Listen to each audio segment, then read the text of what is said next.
sendo fiel. Amém?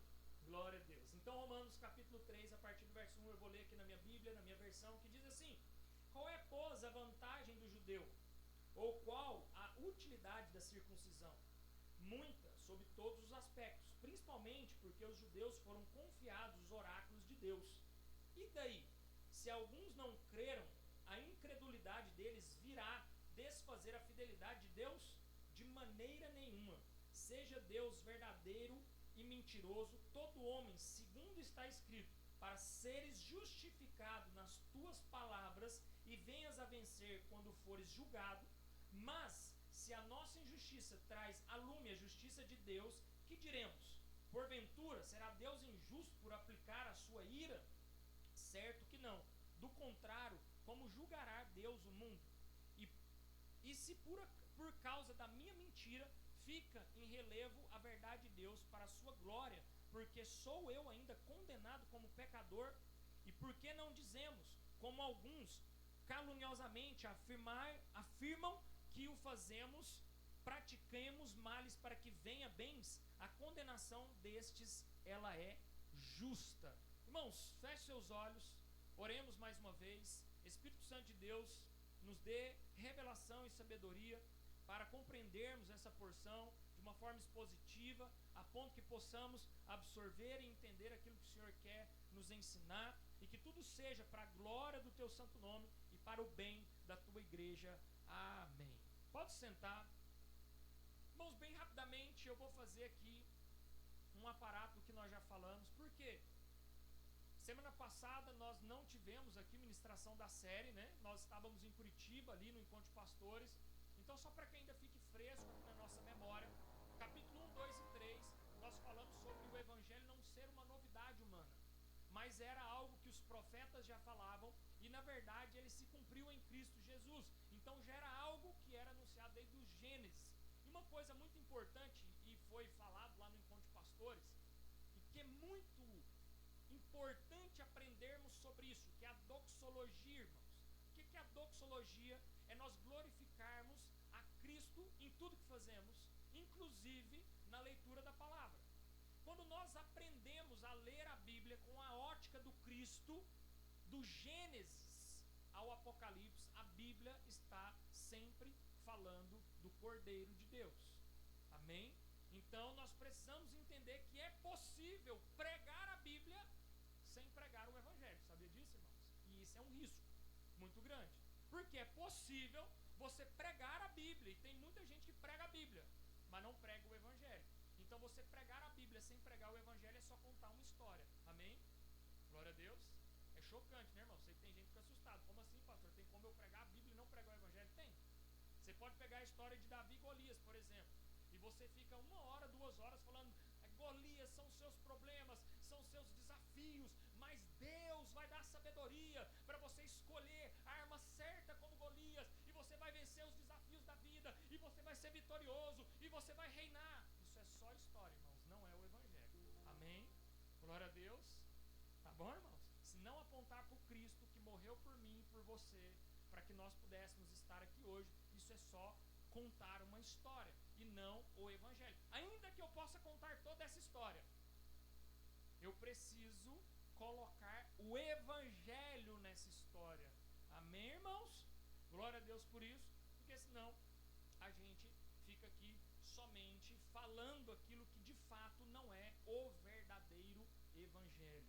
E também nós aprendemos, irmãos, que Paulo, em Romanos capítulo 1, versículo 16, para mim é um dos textos favoritos que eu tenho nas Escrituras, onde Paulo vai dizer assim: eu não me envergonho do Evangelho, porque ele é o poder de Deus para mudar, para transformar todo aquele que nele crê. Então o Evangelho, irmãos, ele é suficiente para mudar tudo, para mudar todos. O Evangelho é suficiente, irmãos. É porque às vezes dá vontade, irmãos, de pegar algumas pessoas e parece que arrancar da nossa cabeça e enfiar dentro da cabeça da pessoa. Não dá vontade? Às vezes, irmão, tem gente teimosa, né? Que a gente fala assim: rapaz, dá vontade de tirar o chifre aqui e pôr lá dentro, para ver se ele entende. Mas nós precisamos, irmãos, descansar, crendo que o Evangelho, ele é suficiente suficiente para transformar, para mudar toda e qualquer pessoa. Então prega o evangelho. Porque o próprio evangelho, ele é poder de Deus para transformar. Amém? E aqui é o próprio apóstolo Paulo falando sobre isso. Um homem que antes do evangelho, ele não tinha nenhuma compreensão do que era o evangelho, mas foi transformado pelo evangelho a tal ponto de ser quem ele se tornou, apóstolo Paulo. Amém? Então, continuando, também nós aprendemos sobre a graça comum. A graça comum, ela está visível a todos, né? E Deus a disponibiliza para que todos tenham acesso a essa graça também. E nós aprendemos também sobre o moralismo e sobre a religiosidade. 2 itens que nós precisamos tomar muito cuidado, irmãos. O moralista é aquele que ama ver nas pessoas os erros delas, mas ele nunca aponta o erro dele. O moralista, ele ama botar normas, regras para as pessoas cumprirem, mas ele mesmo, ele não quer andar debaixo dessas regras e acaba, né, se tornando ali um manipulador, um controlador. E o religioso, irmãos, é aquele que faz achando que por muito fazer vai muito receber. Só que nós precisamos entender uma coisa. Philip Yancey disse uma frase que ele diz assim: não importa o quanto você faça para Deus, ou não importa o quanto você deixe de fazer para Deus, ele continua te amando da mesma maneira. Amém? Porque tudo que ele tinha que fazer, irmãos, ele já fez lá na cruz. Então não é o que eu faço hoje que vai convencer Deus a fazer. Então não é o que eu estou fazendo agora que vai fazer com que Deus faça algo. Deus já fez lá no passado. E eu faço hoje porque eu tenho a compreensão de tudo que foi feito lá no passado. Por isso que eu faço hoje. Eu já não faço mais hoje o que eu faço porque eu quero ganhar a minha salvação. Não, irmãos. Eu faço porque eu já tenho convicção que eu sou um salvo. E por ter essa convicção, porque a graça me alcançou e me tirou do império das trevas, me trouxe para o reino de luz, hoje eu me comporto como um cristão transformado, como alguém que foi transformado pelo poder do evangelho. Amém? Glória a Deus. Por isso que a gente faz. A gente não vai lá para um retiro e fica 3 dias ali, irmão, sem dormir, cansado, porque nós estamos esperando a recompensa do Senhor. Nós fazemos isso porque nós amamos a Deus. Nós fazemos isso porque nós temos a consciência de que nós somos muito amados, que nós somos alcançados pela graça, que nós somos transformados, que nós somos libertos da morte. E hoje eu faço porque nós amamos servir ao Senhor. Então essa consciência é uma consciência que nós precisamos desenvolver. E Paulo, então, ele tinha esse desejo de estar com os irmãos ali em Roma, justamente para que ele pudesse também ser edificado por aqueles irmãos, e uma edificação mútua acontecesse ali entre todos esses irmãos. Paulo queria compartilhar os dons, né, com aqueles irmãos, também ser abençoado por aqueles irmãos. Só que Paulo vai entrar a partir do capítulo 2, irmãos, numa temática onde ele vai falar dos judeus, os privilégios que os judeus tinham. Os judeus, eles eram um povo escolhido, eles tinham acesso à revelação de Deus, eles tinham acesso, irmãos, às leis, os profetas, a aliança que foi feita. Só que ao mesmo tempo, Paulo vai falar da hipocrisia que os judeus estavam vivendo. Por quê? Paulo vira então para eles e faz uma acusação contra eles. Tu, pois, que ensinas a outros, não ensinas a ti mesmo. Tu que pregas que não se deve furtar, furtas. Tu que dizes que não deve adulterar, adulteras. Tu que abominas os ídolos, rouba os templos. Então Paulo aqui está repreendendo aqueles irmãos que tinham acesso à lei, profetas, aliança, o povo escolhido. E aí nós fizemos um paralelo, irmãos, conosco nos dias de hoje, porque nós também temos acesso a tudo isso que os judeus têm também. Nós temos acesso às escrituras, nós temos acesso, na verdade, até mais, porque agora nós temos aqui também a revelação do evangelho a partir do Novo Testamento, irmãos. Nós temos aqui as escrituras à nossa disposição e muitas vezes nós nos comportamos como hipócritas. Da mesma maneira que Paulo, então, estava aqui fazendo essa forte acusação contra aqueles irmãos ali. E aí vem também o grande escândalo, né, por trás de tudo isso. Porque conheciam o evangelho, carregavam o título de cristãos, assim como nós carregamos o título de crente muitas vezes. Já viu que tem vezes que você vai fazer negócio com as pessoas, ou vai falar, se fala que é pastor, então a pessoa até arrepia. Não, fulano de tal é pastor. Fala, pastor não, mexe com isso não, que é canseira. Não faz negócio com crente não, que é canseira. Irmãos, infelizmente, isso era o que Paulo estava acusando contra os judeus. Por quê? Porque eles carregavam o título do povo da aliança, o povo cristão, mas eles estavam pregando para os outros e não estavam pregando para si mesmos. Eles estavam ensinando as pessoas e não estavam se comportando como o ensino que eles estavam dando, estavam sendo moralistas. E muitas vezes nós, cristãos, nos comportamos assim também. Nós conhecemos a verdade e não vivemos essa verdade. E aí a pior coisa que pode acontecer é o que o próprio Deus fez com aquele povo ali. Ele os entregou às suas próprias vontades.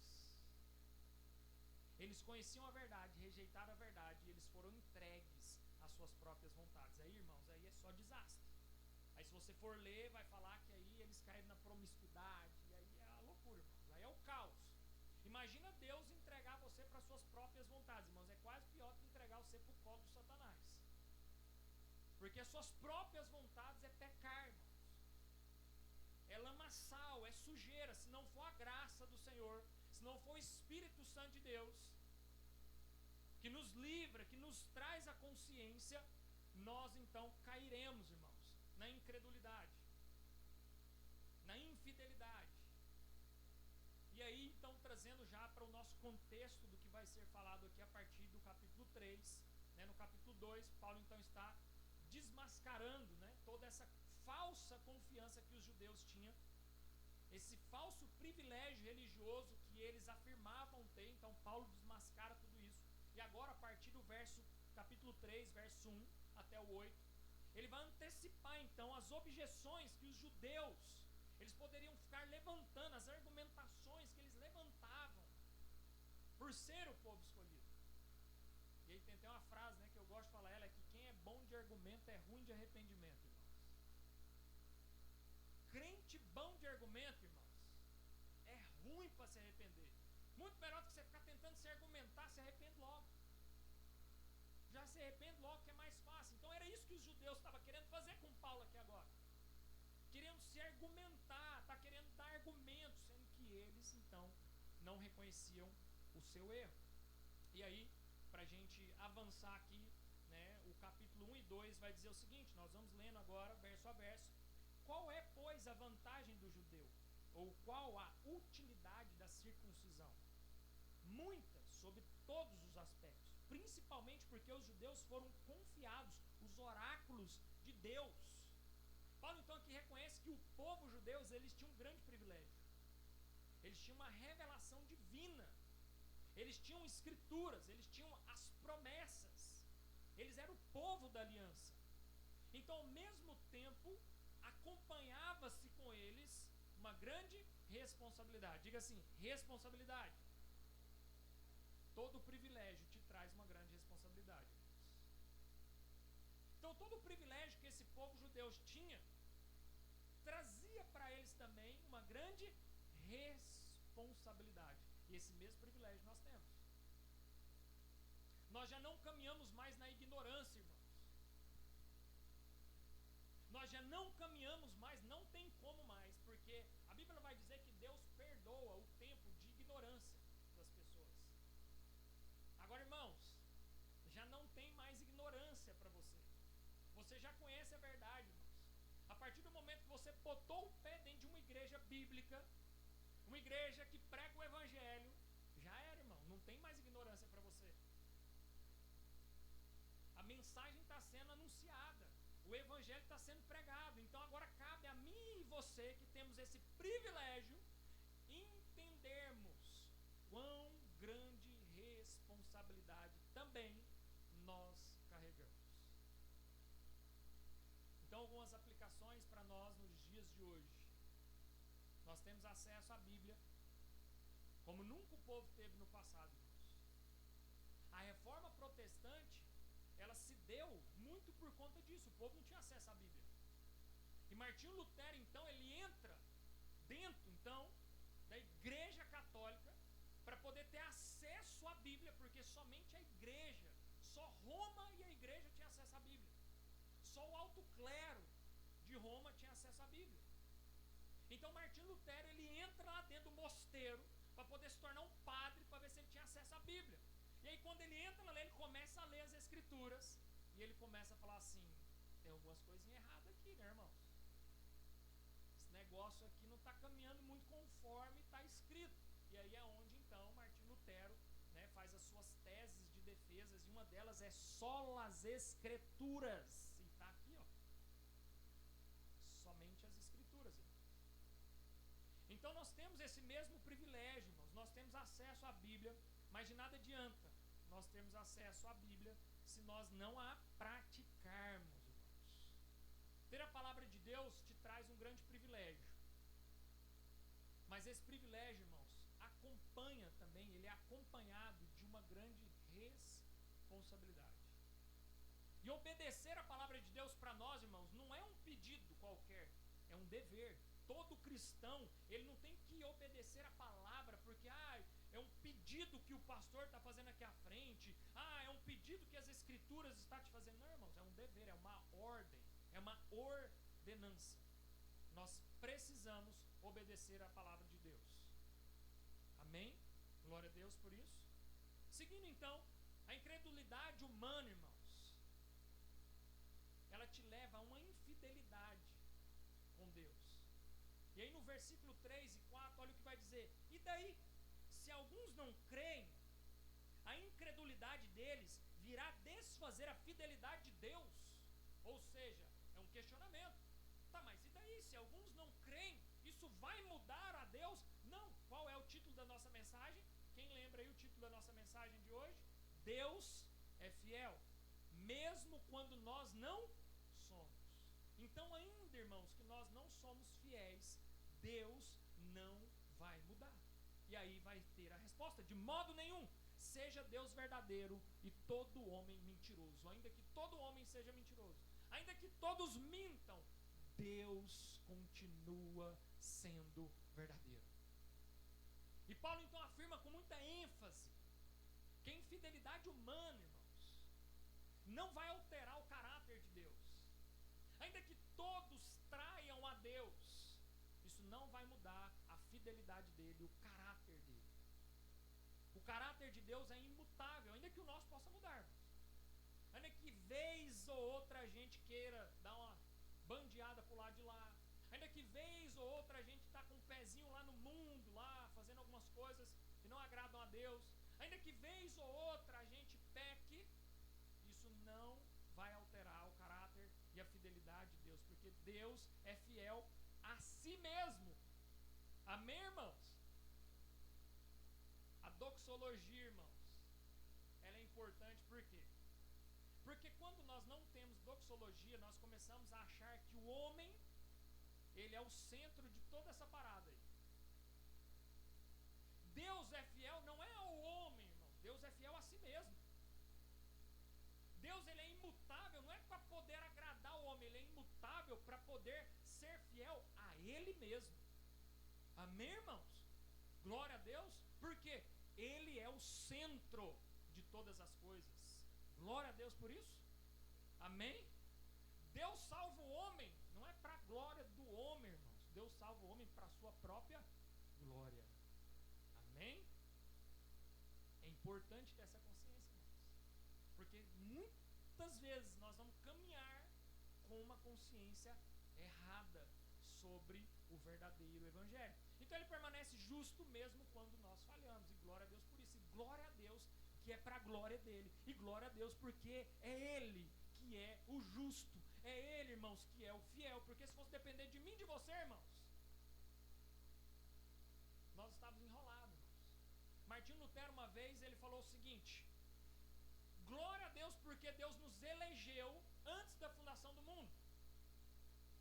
Porque se ele fosse nos escolher depois de vivos, talvez, irmãos, bateria um arrependimento, porque não tem um que presta. Então glória a Deus que ele nos escolhe antes da fundação do mundo, irmãos. Glória a Deus que Ele nos elege antes da fundação do mundo. Porque se Ele olha aqui para nós, e realmente, irmãos, foi isso que aconteceu, né? A história diz que Ele olha, não vê nenhum justo, irmãos. Por isso Ele tem que enviar o seu Filho amado, Jesus Cristo, para poder resolver, redimir todas as coisas, resolver todos esses problemas. Então a nossa falta de fé, irmãos, não vai mudar quem Deus é. E também a nossa muita fé não vai alterar também quem Ele é, irmãos. Por isso que a gente tem que tomar cuidado. E por isso que Paulo antes, ele está nos ensinando. Paulo, antes de falar tudo isso aqui, ele está nos ensinando sobre religiosidade e moralismo. Moralismo religioso. Então, olha o tanto que Paulo ele é didático na teologia. Romanos é uma carta teológica demais, gente. Ainda que você fale assim, pastor, mas eu não entendo nada de teologia, esse negócio de teologia. Não precisa, irmãos. Você não precisa ter 1% de teologia para você poder entender e compreender o Evangelho. Só que, se Paulo está sendo tão teológico, tão didático aqui, irmãos, vamos abrir os nossos ouvidos para entender. Ele está sendo pedagógico. Primeiro ele vai falar sobre moralismo, religiosidade. Por isso que agora ele está chegando nesse ponto, irmãos. Que não é pelo muito eu fazer que eu vou alterar quem Deus é, irmãos. Deus é quem Ele é, porque Ele quis assim, Ele vai ser assim, até a consumação dos tempos. Irmão, não tem como eu rodar a manivela para mudar quem Deus é, irmãos. Deus não é um fantoche lá em cima que responde conforme a minha performance aqui embaixo. Porque tem muita gente que acha que Deus está lá em cima respondendo a performance aqui embaixo. Se a performance foi boa, Deus lá de cima aplaude. Se a performance não foi tão boa, Ele nem se levanta, Ele fica sentado. Deus é quem Ele é, irmãos. Ele é soberano. Tudo é para a glória dEle. Amém? Tudo é para Ele, tudo é por Ele, irmãos. Então nós precisamos ter essa compreensão. E Paulo aqui está nos falando que mesmo que a nossa fé, que falte fé, irmãos, Deus continua sendo quem Ele é. Deus continua sendo fiel, mesmo quando nós vacilamos, mesmo quando nós escorregamos. Isso, irmãos, ao mesmo tempo também nos traz um consolo. Porque Deus não é um Deus vingativo, que vai te condenar porque você vacilou, porque você escorregou, porque você pecou. Os seus próprios pecados, eles trazem consequências, porque o mundo é um mundo caído. Não é porque Deus lá de cima vai pesar a mão sobre você, porque se Deus pesa a mão sobre você, irmão, imagina a mão de Deus pesando sobre você, irmão. Ué, irmãos, nem a face de Deus nós podemos ver, porque se a gente ver, a gente vai explodir. Se Deus pesar a mão sobre o mundo, irmão, nem uma bomba atômica dá conta de ser comparada a Deus pesando a mão. E imagina, irmãos, Deus pesando a mão sobre você. Então não é que, lógico, a gente usa essas terminologias muitas vezes, né, irmãos? E amém por isso. É uma pedagogia, às vezes, né? Mas entenda uma coisa, irmãos, Deus não é um Deus que fica lá de cima, pesando a mão sobre quando você peca. Não, o pecado ele traz a sua própria consequência. Qual é a consequência do pecado? Diga assim, morte. Então não é Deus, irmãos, é a própria consequência do pecado. Assim como se eu furar o sinal aqui, as chances de vir um e bater no meu carro é enorme, irmãos. Assim é quando eu peco. Não é porque Deus lá de cima joga a sua ira sobre mim porque eu pequei, irmãos, porque o mundo já é caído, e a consequência do pecado aqui nesse mundo caído é a morte. Amém, irmãos? Assim como o sinaleiro não vai mudar se eu furar ele. Eu furo o sinal, ele vai lá e muda para me ajudar. Não, irmãos, eu cometi o erro, tem uma consequência. Assim como o pecado vai gerar consequências. Deus continua sendo Deus e Ele é imutável. Amém? Glória a Deus. Assim como também quando você tem uma performance muito bonita, irmãos, não acho que Deus vai levantar da cadeira e vai te aplaudir e falar assim, parabéns, ganhou uma estrelinha. Não, irmãos, Ele já fez isso por você, irmãos. Ele já te redimiu, Ele já restaurou, Ele já te adotou. Você já é cordeiro com Cristo Jesus, irmão. Você já ganhou tudo que tinha para você ganhar, não tem mais nada. As nossas bênçãos celestiais já estão todas liberadas. A nossa herança é eterna, irmãos. Glória a Deus por isso. Então ter esse nível de compreensão, irmãos, vai nos ajudar a caminhar de forma mais saudável, de forma mais leve, ainda que cansados fisicamente. Por isso isso que a palavra de Deus vai falar que nós correremos e não nos cansaremos. Irmãos, nós estamos cansados e exaustos. Porque o Dinho acorda 5 horas da manhã e põe a trombeta para tocar lá no acampamento. Nós fomos dormir 2 horas da manhã, a programação era 8h30, 5 horas da manhã. Ele bota um acorda, sai da cama. Eu tive até que baixar aquela música, tanto que eu achei ela boa. Entende, irmãos? Só que a Bíblia vai dizer que esse corpo aqui, por mais cansado, nós, irmãos, correremos e não nos cansaremos. O nosso vigor, as nossas forças se renovarão como as da águia, porque todos aqueles que estão cansados e oprimidos se achegarão até o Cristo e Ele vos aliviará. Entende, irmãos? Então nós não estamos aqui correndo atrás do vento. Tivemos lá uma pedagogia maravilhosa com a peça de ontem. Salomão, né? Falando sobre as suas vaidades, corri uma vida inteira atrás do vento. Irmão, deve ser muito triste. Um homem como Salomão, imagina só, tinha tudo que podia ter. Chega no final da vida, virar e falar assim, corri uma vida inteira e descobri que eu corri atrás do nada. Nada fez sentido.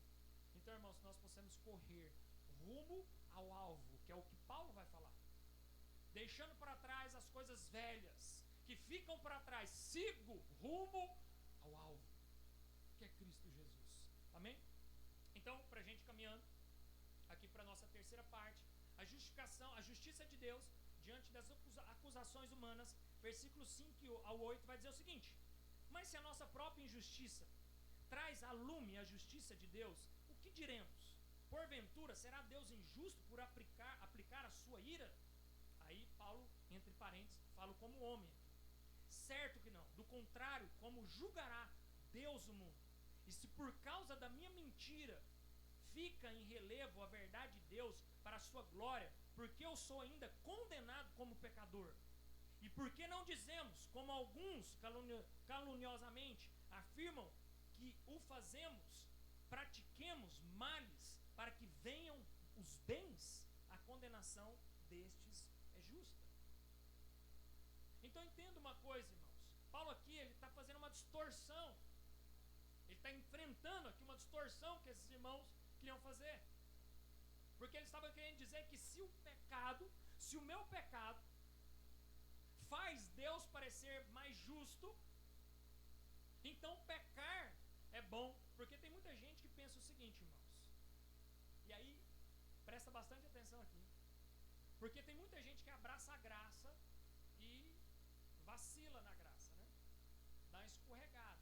Porque é mais ou menos isso que esses irmãos estavam querendo falar. Uai, se então Deus, Ele não vai mudar. Então se o meu pecado então não vai fazer Deus se mudar lá em cima, então eu posso então pecar.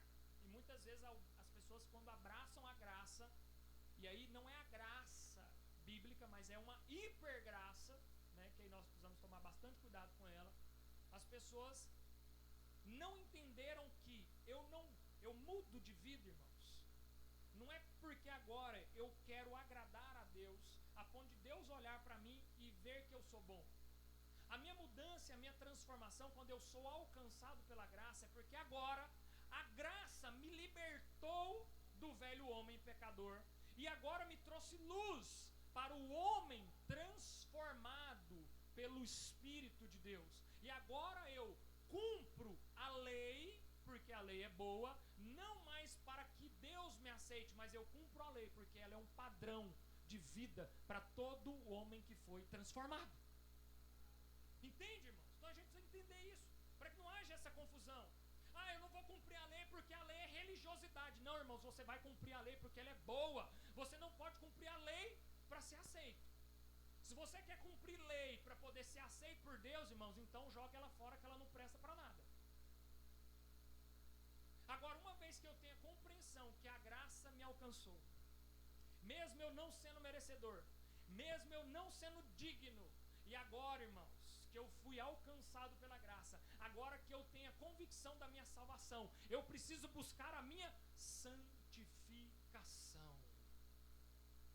Entenda uma coisa, irmãos, regeneração ela é imediata.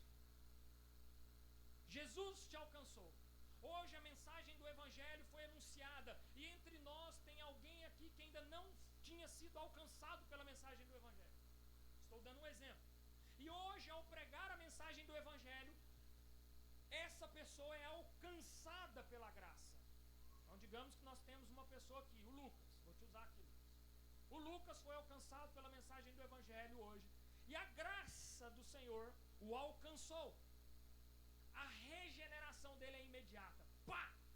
Se ele foi alcançado pela graça, se ele teve a consciência que hoje ele foi alcançado pela graça do Senhor, o Senhor o alcançou, ele é regenerado, irmãos. Ele é nova criatura, ele é redimido pelo Senhor. Mas a santificação é o quê? Processual. Pode ser que daqui 6 meses eu ainda vou ver o Lucas na margaça ainda. Rapaz, mas não foi suficiente esse negócio? Porque a santificação, ela é processual. Aí você pode falar assim, mas pastor, eu conheço pessoas que foram alcançadas por Jesus e fumava, e bebia, e prostituía, e no dia que Jesus pegou ele de jeito, ele parou tudo. Glória a Deus por isso, irmãos. Mas isso não é ainda a evidência de um salvo. Isso só foi ele abandonando algumas práticas, mas a evidência de um salvo ainda precisa ser evidenciada na vida dele. Não é só deixar de beber, fumar, prostituir. Não, irmãos. As evidências de um salvo é uma pessoa que lê a palavra de Deus, ora ao Pai, vive na comunhão dos santos. Amém? Vive uma vida irrepreensível. Então isso é a vida de um salvo, irmãos. Glória a Deus por isso. Então nós precisamos ter a compreensão, irmãos, que uma vez que eu sou alcançado pela graça, agora a minha maior satisfação é caminhar rumo à santificação. É me santificar todos os dias. E o pecado para mim agora, irmãos, tem que ser um terror. O pecado para mim agora tem que ser algo que realmente me atormenta, que ao cometê-lo foi um acidente, logo eu me arrependo e quero me santificar. Glória a Deus. E assim nós devemos andar. Então, o argumento aqui é absurdo, irmãos. É querer justificar o pecado em nome da graça. É o que muita gente quer fazer. Quer dar uma justificativa para o pecado em nome da graça. Mas agora eu estou na graça, irmãos. Eu sou pecador mesmo e está tudo certo. Não, irmãos. Não está tudo certo, não. Você é um pecador, isso está certo. Mas você não pode continuar pecando, porque agora você caminha em santificação. E para trazer mais luz para vocês, algumas aplicações, e ainda hoje, irmãos, muitos usam da graça, né, como desculpa para viver no pecado, e isso não é a graça bíblica, isso é a hipergraça, então muito cuidado com isso. Tem muita gente usando disso como desculpa para continuar numa vida de pecado, mas a fidelidade de Deus, irmãos, não é a licença para a infidelidade humana. A fidelidade de Deus não é uma chancela para você viver em infidelidade. A fidelidade de Deus, irmãos, é para que você viva em fidelidade a Ele. Lembra o que Paulo começa falando na carta? Mais uma vez a pedagogia. Que nós somos agora escravos, doulos, servos como escravos de Cristo. Então Cristo nos libertou da escravidão do pecado, mas Ele não nos liberta da escravidão das Escrituras, irmãos. Ele nos tira da escravidão do pecado, mas Ele nos leva agora a uma entrega total a sermos servos fiéis do Senhor. E a palavra no original é doulos. Se a gente for traduzir, significa escravo. Amém, irmãos? Então agora a gente é escravo fiel, irmãos, das Escrituras, escravo fiel do meu Senhor Jesus Cristo. E é assim que nós devemos caminhar. E para a gente caminhando para o final, então alguns princípios aqui, fundamentais e teológicos que Paulo quer tratar. Deus é imutável em sua fidelidade. A incredulidade humana não anula os planos divinos. Isso é muito importante também, tá, irmãos? Ah, mas se eu não fizer, os planos de Deus vão dar errado, irmãos. Não, os planos de Deus não vão dar errado, tá bom? Os planos de Deus irão se cumprir. Você sendo fiel ou não, eles vão se cumprir. A graça, irmãos, nunca justifica o pecado. Então a graça, irmãos, não vai justificar uma vida pecaminosa. A graça, ela te justifica através de Cristo Jesus, levando sobre si todos os seus pecados. E eu quero botar aqui algumas citações que vai trazer mais luz para nós. Olha só, irmãos, presta atenção aqui. Alguns grandes homens de Deus, estudiosos, teólogos, que passaram aqui pela terra. O primeiro deles, João Calvino. Olha o que ele vai dizer sobre Romanos 3, tá? O que essa porção das Escrituras, que é uma porção mais densa, mas olha o que eles vão dizer. Primeiro, João Calvino vai dizer o seguinte: a infidelidade dos homens não pode de modo algum, irmãos. Volta lá para nós. Foi eu que tirei? Acho que não. Aí. Foi? Ó, olha só. A infidelidade dos homens, irmãos, não pode de modo algum extinguir a verdade de Deus. Pelo contrário, ela faz brilhar ainda mais claramente a sua justiça. Deus é justo, irmãos. Ele não depende da fidelidade do homem para cumprir a sua justiça. Ele é justo, independente da sua fidelidade. Ele continua sendo justo. Outro, Martinho Lutero. Passa para nós aí, eu acho. Passando aqui. Olha só. Martinho Lutero vai dizer o seguinte: a fidelidade de Deus é a âncora da alma. Ainda que todos os homens mintam, ele permanece verdadeiro. Irmão, se agarrar nessas verdades é muito saudável. Ainda, irmãos, que o homem falhe, e o homem vai falhar, irmãos. Ainda que o homem te frustre, a fidelidade de Deus é como uma âncora para a alma. É nela que nós devemos nos agarrar. Sabe por quê? Porque ela permanece verdadeira para sempre. E a última citação, John Stott. Olha o que Stott vai dizer: Deus é justo em todas as circunstâncias, mesmo quando nossos pecados parecem evidenciar sua graça. Isso não justifica o pecado, apenas confirma sua glória. Amém? Irmão, se coloque de pé, eu quero orar com vocês, mas antes também eu quero trazer mais algumas aplicações para que nós possamos, de fato, irmãos, cumprir aquilo que as Escrituras nos ensinam. Nunca use, irmão, da graça como desculpa. Não use da graça que não foi de graça.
Santo é o teu nome,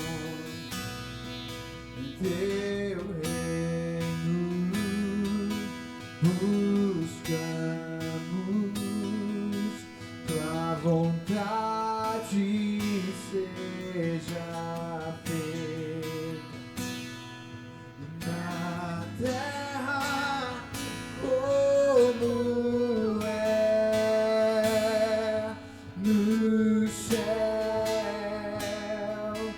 Deixa o céu descer na terra como é no céu. Deixa o céu descer. Deixa o céu descer.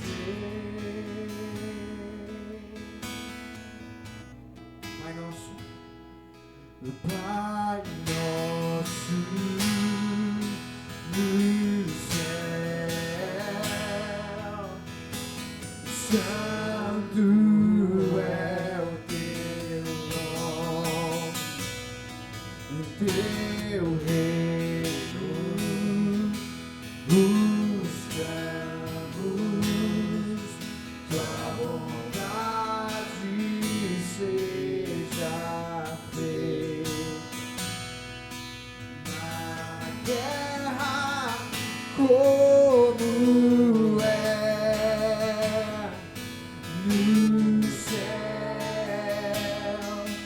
Deixa o céu descer na terra como é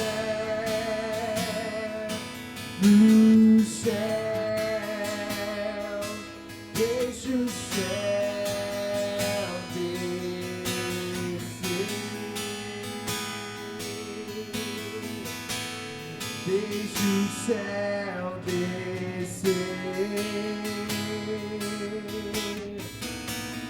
Deixa o céu descer. Deixa o céu descer.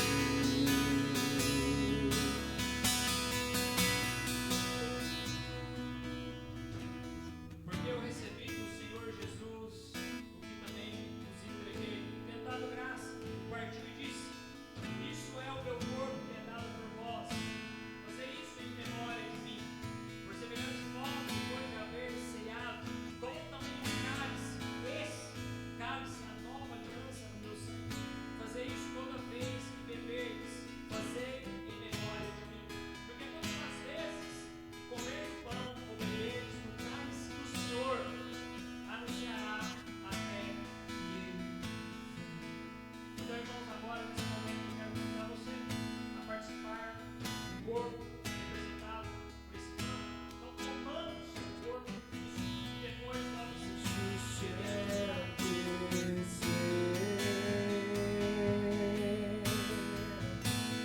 Deixa o céu